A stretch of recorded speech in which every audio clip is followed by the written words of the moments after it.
திருச்சியில் திமுக செயல் வீரர்கள் கூட்டத்தில் பேசிய முன்னாள் அமைச்சர் KN நேரு, முன்னாள் முதல்வர் கருணாநிதியின் பெயரை சொன்னால்தான் திமுக மீண்டும் வளரும் என்று பேசியுள்ளார்.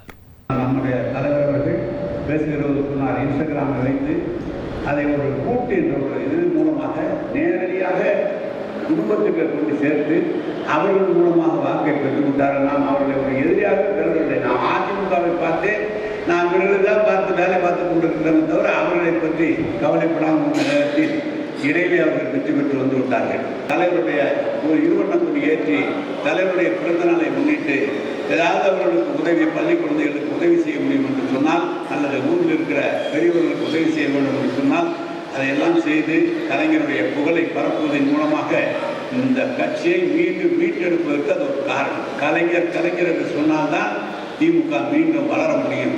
1,28,00,000 மனங்களை வென்ற தந்தி டிவி யூடியூப் சேனல். தவிர்க்க முடியாத தம்ப்நெயில், கலக்கலான கான்டென்ட்ஸ். நீங்களும் இந்த குடும்பத்தில் இணைய இப்பவே சப்ஸ்கிரைப் பண்ணுங்க.